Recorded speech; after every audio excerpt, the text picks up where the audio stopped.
예, 반갑습니다. 오늘 벌써 하나님 말씀 창세기를 두 번째 이렇게 주고받습니다. 하나님의 축복과 하나님의 은혜가 있게 되기를 바랍니다. 자, 오늘 하나님 말씀은요, 창세기 1장 2절부터 시작하도록 하겠습니다. 땅이 혼돈하고 공허하며 흑암이 깊은 위에 있고 하나님의 신은 수면에 운행하시니라. 여러분들 기억을 하고 있습니까? 첫 번째 만남 때 창세기 1장 1절을 배웠죠. 오늘 다시 이 창세기 1장 1절을 생각하면서 말씀을 듣기에 들으면 좋겠습니다. 1장 2절을 보니 창조가 시작이 되죠. 천지가 창조되는 것이 창세기 1장 2절에 성경은 밝히 말하고 있습니다. 이제 천지가 처음 창조되었을 그 당시를 말하고 있다는 것이죠. 처음 창조가 되었을 때 온 지구는 혼돈하고 공허하며 흑암이 깊었다고 말하고 있습니다. 그리고 혼돈이라는 이 낱말은요, 영어로 카오스라고 부르죠. 이는 또 혼돈은 히브리어로 토후와 보우라고 말하고 있는데, 이 낱말은요 황무지를 말하고 있습니다. 이 황무지는 아무 쓸모가 없는 그러한 땅을 지칭하는 낱말이 되겠죠. 그리고 이 낱말은요 또 혼돈은 흑암을 말하고 있고요, 또 혼돈은 어지럽게 흩어져 있는 것, 즉 정리정돈이 안 된 그런 어지러운 모습을 말하고 있습니다.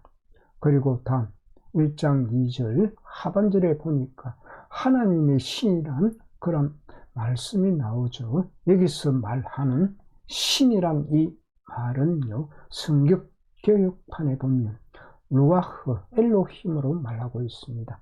이 루아흐 엘로힘은 하나님의 신으로 번역하고 있다라는 그런 말이 되겠죠. 그리고 베스만이라는 신학학자가 있습니다. 그의 말을 빌려보면요, 루아라는 신학적인 용어는 바로 바람이라는 그런 뜻이 내포되어 있다고 말하고 있습니다. 그리고 바람이라는 말은요, 신약 성경이 많이 나옵니다. 그래서 이 바람, 루아는 성령을 뜻하는 것이기도 하죠. 그래서 사도행전 2장 1절에서 4절을 보면 사도들이 성령을 받는 은혜가 나옵니다. 자, 그러면 사도행전 2장 1절부터 보면요, 오순절 날이 이미 이르매 그들이 다 같이 한 곳에 모였더니 2절 홀연히 하늘로부터 급하고 강한 바람 같은 소리가 있어 그들이 온 집에 가득하여 3절 마치 불의 혀처럼 갈라지는 것들이 그들에게 보여 각 사람 위에 하나씩 임하여 있더니 4절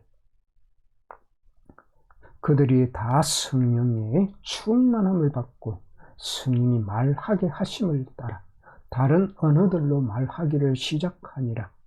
성령의 역사가 시작이 되었다는 것입니다. 즉 오순절 날이 이미 이르러서 성령께서 역사의 시간표가 되었다는 그런 말이 되겠죠.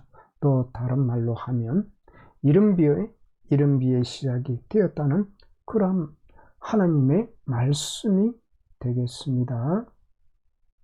그리고 이 오순절 날이 이미 이르게 되자 하나님께서 약속하신 성령께서 오심을 말하고 있는 것이 되겠습니다. 그리고 앞에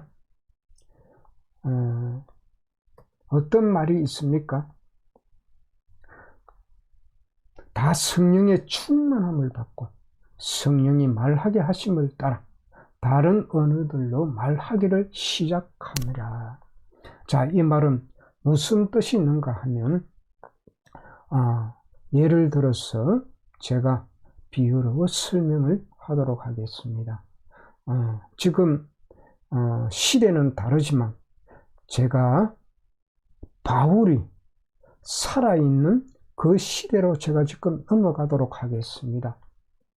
바울에게 넘어가서 지금 저와 미국 사람, 일본 사람, 영국 사람, 이런 많은 사람들이 바울에게 하나님 말씀을 배우고 듣습니다.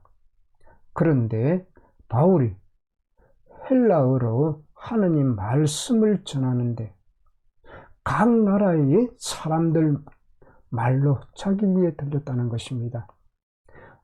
지금 말로 하면 번역기가 통역이 되어서 귀에 들린다는 그런 말이 되겠죠. 영국 사람들은 바울이 말하는 것이 바로 영국 사람 그 국어로 들렸고요. 저는 한국 국어로 들렸던 것입니다. 일본 사람들은 일본 말로 들렸고요.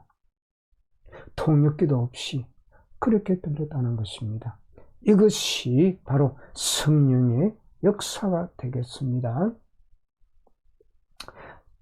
이 오순절 날이 이미 이루자 성령을 받으면 이런 역사가 일어나게 됩니다.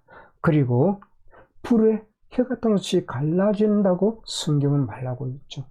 이것은 그 불의 혀, 모든 것은 혀로 말미암습니다. 좋은 말도 나쁜 말도. 오늘 이 말씀을 듣는 여러분들은 이 혀를 조심해야 될 것입니다. 사람을 죽일 수 있는 힘도 혀에 있고요. 사람을 살릴 수 있는 힘도 혀에 있습니다. 그래서 혀는 칼보다 더 강하다고 말씀하고 있죠. 성령이 임하면 그분의 역사로 우리들은 입술을 열어 그분의 인도하심을 따라 말씀을 전해야 된다는 그런 말이 되겠습니다. 그래서 사도행전 1장 8절로 보면 오직 성령이 너희에게 임하시면 너희가 권능을 받고 예루살렘과 온 유대와 사마리아와 땅끝까지 이르러 내 증인이 되리라고 하셨습니다. 사도행전 1장 8절은 바로 오순절 날이 임해서 성령 충만 받고 제자들이 땅끝까지 가는 놀라운 역사가 일어났다는 것입니다. 그래서 이젠 성령 충만 받고 성령 인도하심을 받고요.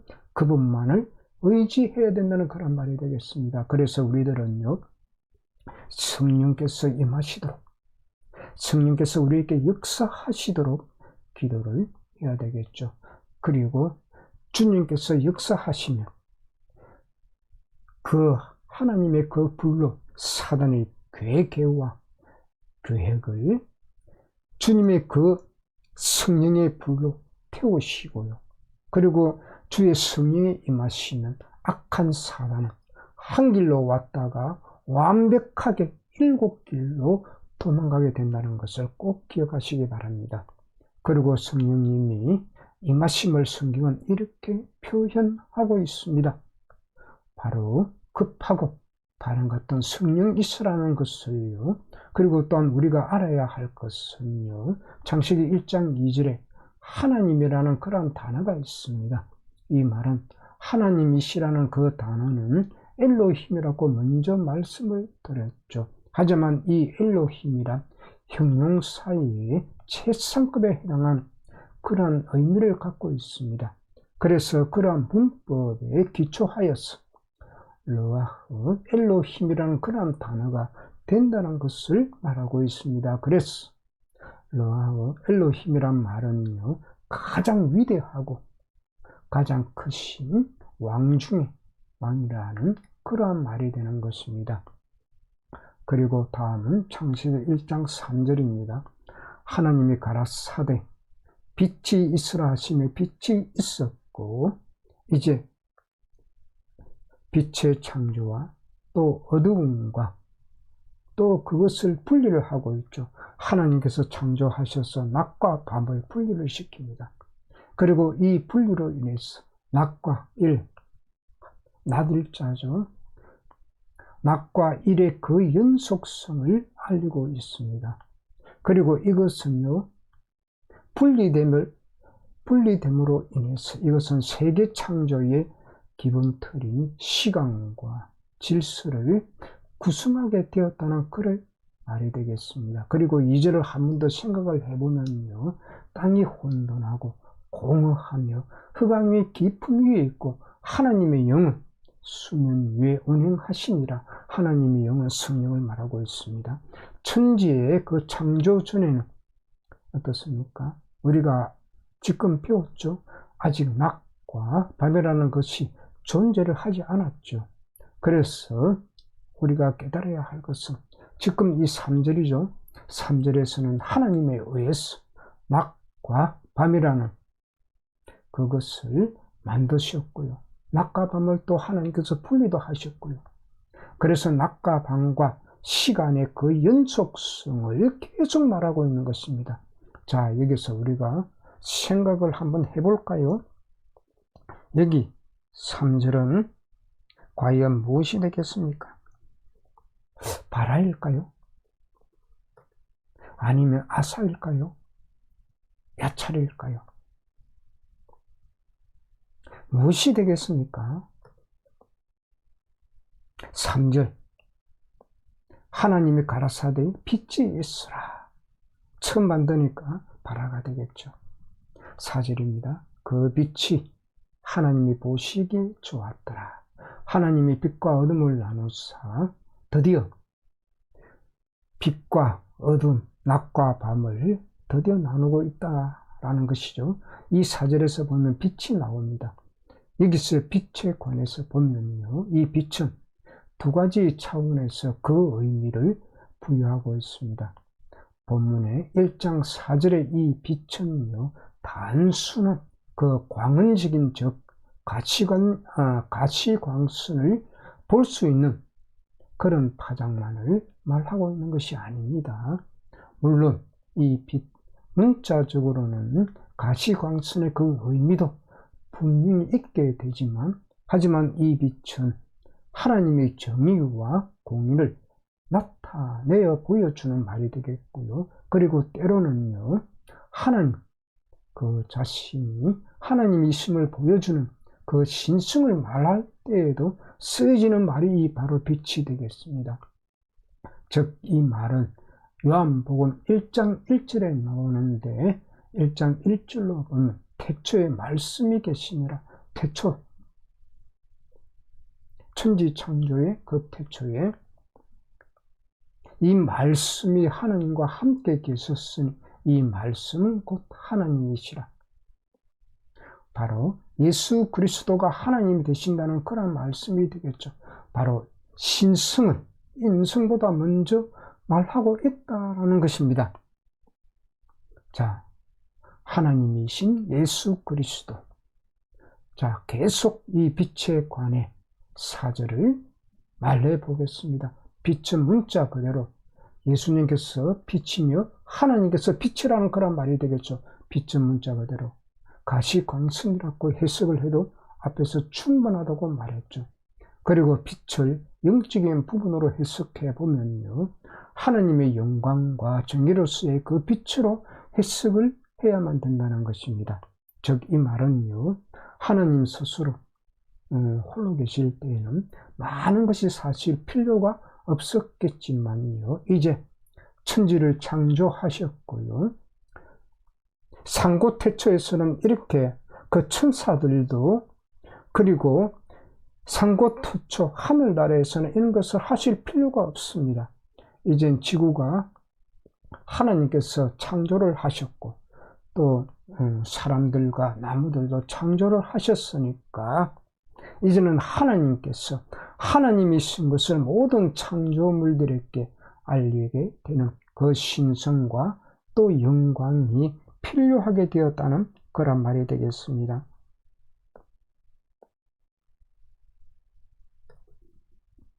그래서 이제 이러한 것들에 관해서 모든 창조물과 인간들이 하나님의 그 인재와 영광을 깨닫고 하나님 그분에게 나아가게 된다는 그런 말이 되겠습니다. 그래서 이 빛은 하나님께서 모든 우주 만물들에게 비추는 하나님의 은혜로서 그래서 이것을 신성을 의미한다는 그런 말이 되겠습니다. 창세기 1장 5절입니다. 빛을 낮이라 칭하시고 어둠을 밤이라 칭하시니라. 저녁이 되면 아침이 되는 이는 첫째 날이니라.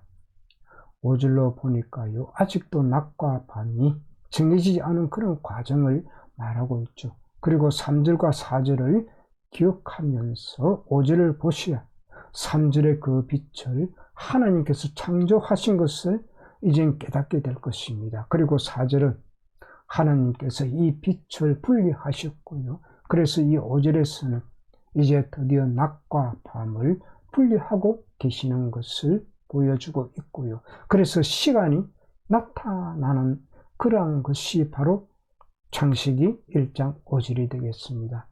그리고 또 드디어 하나님께서 지구상에서 모든 것을 창조하시고 첫 번째 날을 맡고 계심을 알고 있습니다.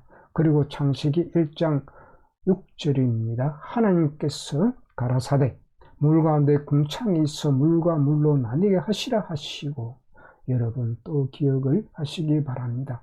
무엇을요? 물 가운데 궁창이 있고 그 다음에 물과 물로 나뉘게 하셨다는 것을 기억하라는 그런 말이 되겠습니다. 여러분, 여기 1장 6절에서 말하는 궁창은 우리가 많이 보는 하늘을 말하고 있습니다. 그리고 또 물은 생명입니다. 여러분, 우리 몸 자체가 제가 알기로는 70% 정도가 물이라고 알고 있습니다. 그리고 이 창세기 1장 6절은 상고창조와 상고태초죠. 천지창조, 상고태초와 천지창조, 그 태초가 함께 나옵니다.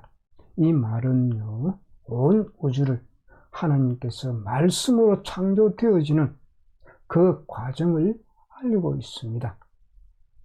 그리고 창세기 1장 1절을 다시 한 번 더 강조시켜주는 것이 창세기 1장 6절이 되겠습니다.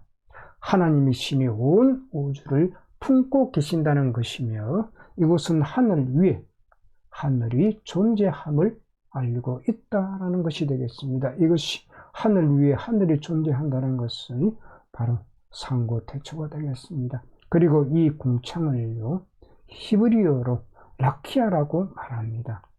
이 라키아는요, 무슨 말인가 하면 넓은 표면적이 있죠. 넓은 것을 얻기 위해서 그것을 두드려 펴거나 늘리고 눌려 펴는 그런 행위를 말하는 것입니다. 그리고 이것의 라키아는 앞에서 말한 것 같이 펴다라는 그런 의미가 있다라는 것입니다. 망치로 어떠한 것을 가지고 두들겨 넓혀서 폈다고 생각하는 것이 이 히브리인들의 생각입니다. 그리고 시편 150편 1절을 보면요, 할렐루야, 그의 성소에서 하나님을 찬양하며 그의 권능의 궁창에서 그를 찬양할지어다라고 말씀하고 있습니다. 그래서 이것을 보면요, 이 궁창은 하나님의 그 권능을 말해주고 있다라는 말이 되겠습니다. 창세기 1장 7절입니다. 하나님이 궁창을 만드사 궁창 아래의 물과 궁창 위의 물로 나누게 하시며, 앞에서 기억하시라고 제가 말씀을 드렸죠. 하심에 그대로 되니라. 하늘 가운데를 두고 또 하나님께서 궁창 아래의 물과 궁창 위의 물로 나누게 하고 계십니다. 자, 이것은 무엇을 말하고 있는 것일까요? 하나님의 그 크신 뜻을 감히 우리가 다 알 수도 없고 알지도 못합니다. 하지만 우리는 유추는 할 수가 있는 것이죠. 그래서 유추를 해보면요, 궁창 아래는 아마 바다가 될 것이고요, 궁창 위의 물은 하늘의 깊은 샘이 될 것입니다. 이 말은요,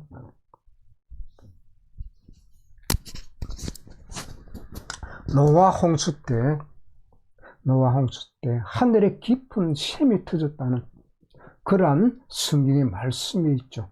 그래서 궁창 위의 물에 바로 깊은 샘이 된다는 그런 말이 되겠죠. 자, 그럼 여기서 또 우리가 한번 알아보아야 할 것은 물입니다. 물에 관해서 한번 알아보면요, 물은 원초적이고요, 기본적인 물질 중에 하나가 되겠습니다. 자, 이 원초적이고 기본적인 물질을 출애굽기 20장 4절에 보면 너를 위하여 새긴 우상을 만들지 말고 또 위로 하늘에 있는 것이나 땅에 있는 것이나 땅 아래 물속에 있는 어떤 현상도 만들지 말며, 이것이 바로 물에 관한 원초적이고 기본적인 물질을 말하고 있습니다. 그리고 이것은 하나님께서 우리들에게 주시는 놀라운 하늘과 땅의 비밀이 되겠습니다. 두 번째, 이 물에 관해서 이 물은요, 생수의 그 물을 말하고 있습니다. 창세기 21장 19절인데 보면 하나님이 하갈의 눈을 밝히셨으므로 샘물을 보고 가서 가죽 부대에 물을 채우다가 그 아이에게 마시게 하였더라. 그래서 생수는 흐르는 물이 되고요, 이 모든 것은 하나님께서 눈을 밝혀 열어 주셔야 알게 된다는 것입니다. 우리도 그런 것이 많죠. 산에 가서 두 사람이 가도 어떤 사람은 산삼을 발견하고 캐는 사람도 있고, 또 어떤 사람은 산삼을 발견하지 못하는 사람이 있죠. 그것은 보는 눈이 열리지 않았기 때문입니다. 이젠 우리들은 무엇을 하든 하나님 밝히 눈을 열어 보여주시고 하나님께서 보여주시는 그 뜻 또한 알게 해달라고 기도해야 되겠습니다. 세 번째, 이 물은요, 이스라엘의 제식, 즉 제사의식에 하는 정화를 상징을 하고 있는 것입니다. 이 물은요, 부어지거나 또는 뿌려지는 것을 말하고 있는 것이 되겠습니다. 이 말은 출애굽기 29장 4절을 보니까요, 너는 아론과 그의 아들들 회막문으로 데려다가 물로 씻기고 이와 같이 물이라는 것은 정결함을 위해서 씻기고져야 하는 것을 말하고 있는 것이 되겠습니다. 성막에 보면 우리의 잘못되어지고 제사장도 물두멍에 손을 씻고 깨끗하게 하고 가죠. 똑같습니다.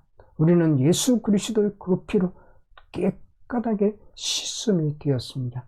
그것을 알고 늘 하나님께 감사해야 되겠습니다. 그리고 요한계시록에 들어가면 이 성막에 관해서 잘 알아야 요한계시록도 깨닫게 됩니다. 다음은 창세기 1장 8절입니다. 하나님이 궁창을 하늘이라 칭하시니라. 저녁이 되며 아침이 되니 이는 둘째 날이니라.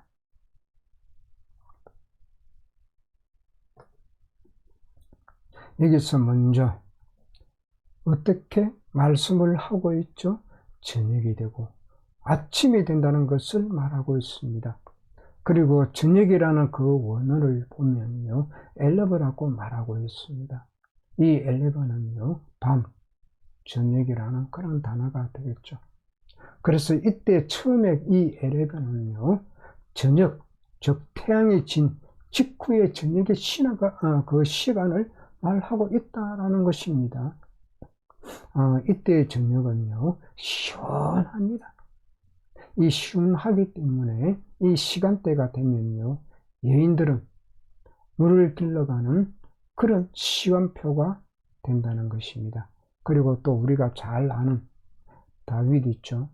다윗도 이 시간대가 되면요, 몸을 식히기에 좋은 그러한 저녁이 되었으니 몸을 식히고 또 새로운 것을 생각하기 위해서 다윗이 지붕으로 나갔다가 한 여인을 발견하게 됩니다. 바로 그것이 누구죠? 바세바가 되겠습니다. 그는 바세바의 그 목욕하는 장면을 보게 되죠. 이것이 바로 저녁 때 시간대였던 것입니다. 그리고 또 중요한 것은 이 이스라엘 민족들은요, 우리와 다른 것이 참 많습니다. 앞에서 말했듯이 처음의 시작을 우리들은 새벽으로 시작을 하죠. 하지만 저 유다 민족들은 시작을 저녁으로 하고 있다라는 것입니다. 자, 이 말이 무슨 뜻인고 하니 성경은 저녁이 되고라는 단어가 성경에 처음 나오는 것이 창세기 1장 15절이 되겠습니다. 즉, 이 에레바라는 그 저녁이 되고 아침이 되니 그렇게 성경은 말하고 있죠. 저녁의 그 하루에 시작이 된다는 그런 말이 되겠습니다. 바로 이 이스라엘 그 민족은 시작을, 하루의 그 시작을 저녁으로 치고 있다라는 그런 말이 되겠습니다. 다음은 창세기 1장 9절이 되겠습니다.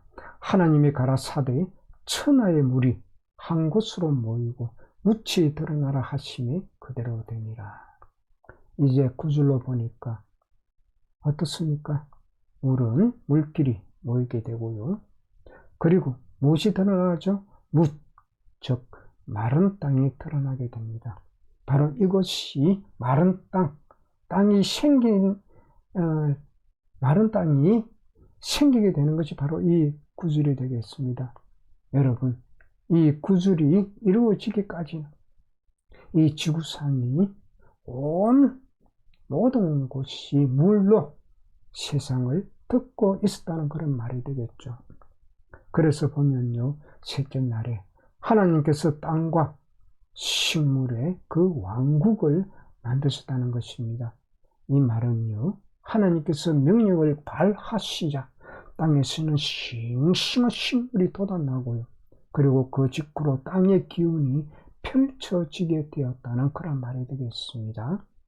그리고 10절, 창세기 1장 10절이 되겠습니다. 하나님이 무철 땅이라 칭하시고 모인 물을 바다라 칭하시니라. 하나님의 보시기에 좋았더라. 하나님께서 바다와 땅을 만드시는 것이 나타나고 있죠. 이젠 모든 것이, 이젠 어떻게 알아야 되죠? 하나님께서 창조하셨다는 것을 알아야 됩니다. 자, 여기서 질문요. 여기서의 창조는 무슨 창조일까요? 바다일까요? 아사일까요? 자, 10절의 땅의 창조. 이 땅이라는 단어는 또 히브리어로요. 땅이라는 이 단어는요, 히브리어로 헤레츠라고 말하고 있습니다.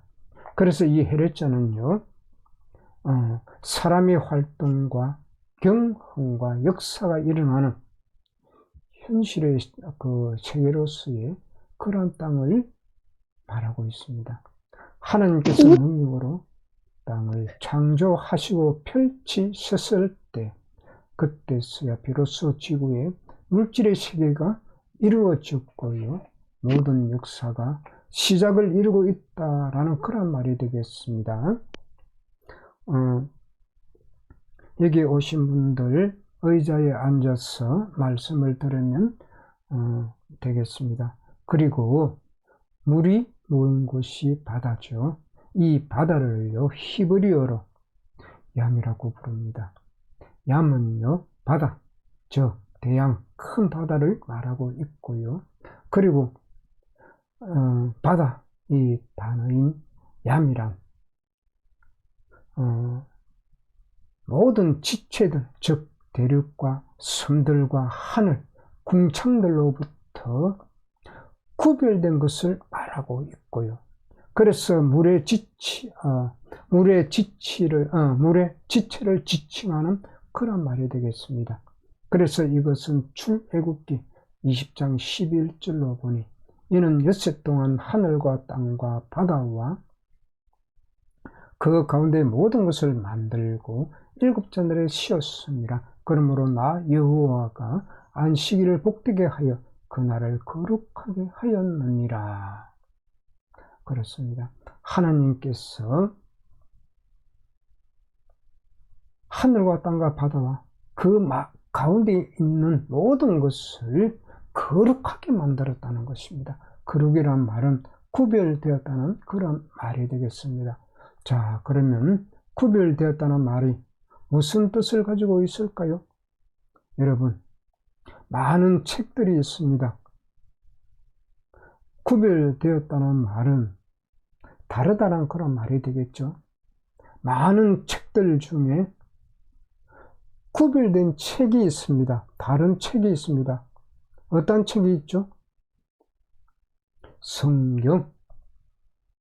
또 많은 사람들이 있습니다. 하지만 또 구별된 사람들이 있습니다. 다른 사람들이 있습니다. 누구죠? 성도. 많은 집들이 있습니다. 구별된 집들이 있죠. 다르다는 것입니다. 다른 집들과 다르다는 것이에요. 구별된 집을 성전이라고 합니다. 자, 그럼 창세기 1장 11절입니다. 하나님이 가라사대 땅은 풀과 씨 맺는 채소와 각기 종류대로 씨 가진 열매 맺는 과목을 내라 하시매 그대로 되어 12절 땅이 풀과 각기 종류대로 씨 맺는 채소와 각기 종류대로 씨 가진 열매 맺는 나무를 내니 하나님이 보시기에 좋았더라. 11절과 12절은 각기 식물들에 관해서 나오죠. 식물들은 우리들에게 아름다운 모양과 색깔을 보게 하죠. 그래서 우리들로 하여금 아름답다라는 그러한 생각을 들게도 만듭니다. 이렇게 아름다움을 선사하는 식물과 꽃들은 우리들 마음에 좋은 생각과 마음을 줍니다. 그리고 또요, 맑고 신선한 정수, 그 정수로의 길로 우리들을 이끌어내기도 하죠. 그리고 길을 가다가 어떻습니까? 어떤 잡초를 바라보며 이러한 생각이 돛이 되기도 합니다. 잠깐 피었다가 말라 비틀어버릴 꽃이라도 잡초가 해야 할 일을 다 하기 위해서 잠시라도 그 잡초는 자기 할 일을 위해서 꽃을 피운다고 말입니다. 이것을 우리 인생에 비유를 해보면요, 우리는 존 bunyan의 말처럼 장망성에 살고 있지만 하나님이 주시는 은혜로 하나님이 주신 사명과 소명을 잘 감당하는 삶을 살아야 되겠습니다. 즉, 그 잡초라도 자기가 해야 할 일을 다 하는 것처럼 우리 예수를 믿는 모든 분들은 하나님께서 주시는 사명과 소명의식을 가지고 주를 위해서 살아야 된다는 그런 말이 되겠습니다. 오늘도 창세기 제2가를 여기서 말씀을 읽고자 합니다. 다음은 제3과입니다. 창세기 하나님 말씀이 더하여 갈수록 하나님의 역사가 더 하실 것입니다.